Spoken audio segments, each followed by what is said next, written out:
Olá, professor. Eu me chamo Guilherme de Moraes Olá, eu sou o Ítalo Fernandes. e nós vamos apresentar o nosso projeto de programação dinâmica.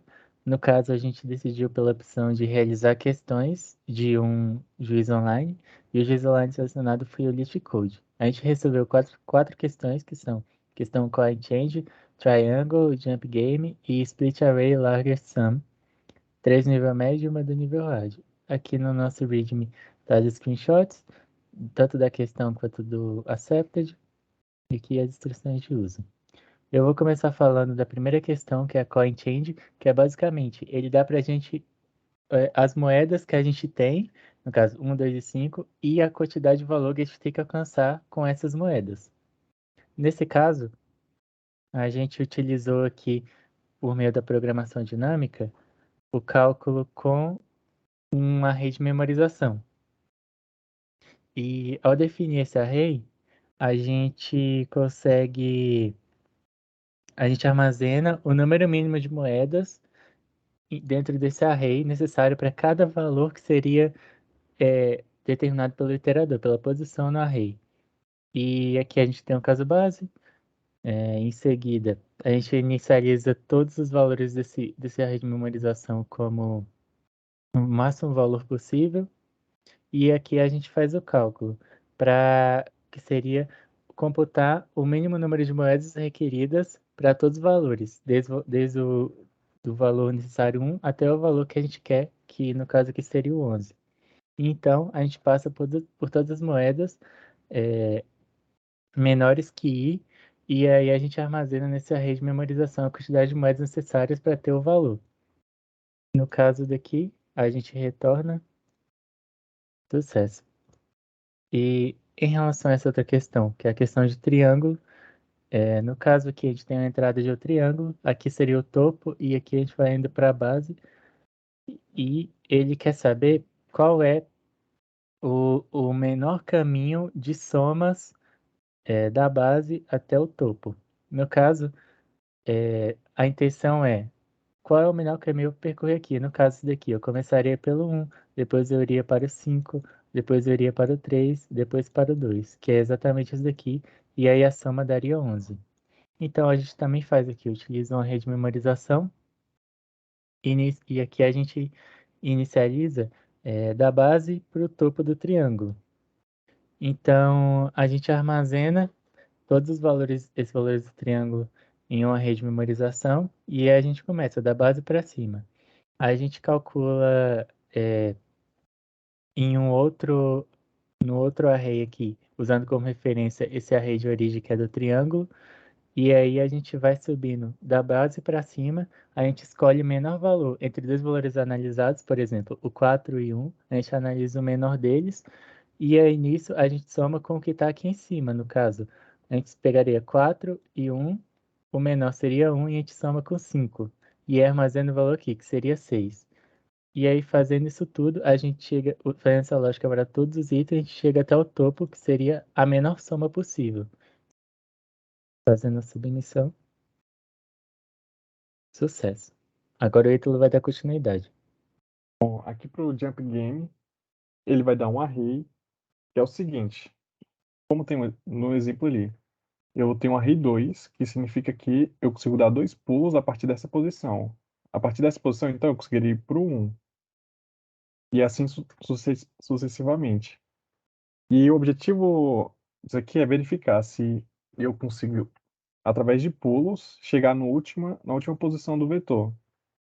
Como é o caso ali como podemos ver ali no terceiro exemplo, do 3 eu só consigo chegar na quarta posição ali, onde seria zero e não teria mais nenhum pulo. No 2 eu também chegaria ali onde tem o zero e não teria mais nenhum pulo. E no 1 igualmente. Bom, para resolver essa questão, primeiro eu verifiquei se, se o tamanho do vetor é 1 ou se o tamanho do vetor é zero, eu já retorno true porque eu não vou precisar fazer nenhum pulo, então eu já completei o objetivo. Caso ele seja maior que 1 e na primeira posição eu tenho zero, quer dizer que eu não posso fazer nenhum pulo, então já retorno falso. Eu também criei um vetor de memorização, onde eu inicializo ele com zero, e aqui eu verifico qual valor é maior. Se fosse ali no primeiro exemplo, eu estaria comparando a primeira posição que eu declarei do vetor auxiliar, que é zero, com o primeiro vetor ali do num, que é 2. No caso, entraria a próxima posição do vetor auxiliar ia receber, então, o 2 menos um, porque na próxima posição já teria menos um pulo, e eu ia fazer essa verificação para tudo, sucessivamente. Caso em algum momento, a- no meu posição auxiliar, eu tiver menos que zero, seja menor que zero, eu vou retornar falso, porque dessa forma ele me diz que eu não tenho mais pulos para fazer e nenhuma possibilidade daria para mim chegar até o final do vetor. Submetendo agora a questão da Septid, e agora a gente vai para a última questão, onde eu vou ter um vetor e um número m. O número m é a quantidade de subvetores que eu vou dividir o vetor nums. E eu quero dividir de uma forma que eu consiga, em um desses subvetores, eu consigo a maior soma possível. Ele, no caso ali do exemplo 1, eu dividiria em 7, 5, 2, que a soma daria 14, e o outro subvetor seria 10 e 8, que a soma daria 18. E 18 é a maior soma possível. Bom, para resolver essa questão, eu criei um vetor auxiliar de memorização, e na primeira posição dele, eu igualei a primeira posição do vetor num, e nas próximas posições do vetor, é sempre é sempre a soma do valor do, do vetor auxiliar anterior com a posição atual do nums, para dessa forma eu ir armazenando as somas. Depois eu crio um for, vai ser de acordo com a quantidade de subvetores que eu vou querer. Eu defino um mínimo grande para que, quando eu fizer a primeira comparação, ele já entre, a partir da primeira ele já entre, independente do valor, e crio uma variável left que vai estar pegando a última a última posição do vetor, nuns. Aí eu faço essa verificação, eu chamo essa função menor máximo, onde nela eu vou estar pegando o maior valor entre B e C, e a partir desse maior valor entre B e C, eu comparo qual é menor, se é A ou menor desse resultado.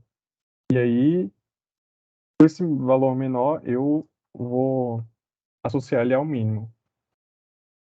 Depois eu faço eu incremento no a variável left o valor de nuns na posição L, para mim fazendo as somas para mim conseguir fazer a maior soma do subvetor. A partir disso eu atualizo a última minha posição do meu vetor auxiliar, e quando ele terminar todo o processo, ele vai estar me retornando a maior soma possível. Submetendo agora, eu accepted. Bom, essa foi nossa apresentação para essa entrega de programação dinâmica. Espero que vocês tenham entendido e gostado do vídeo. Até a próxima.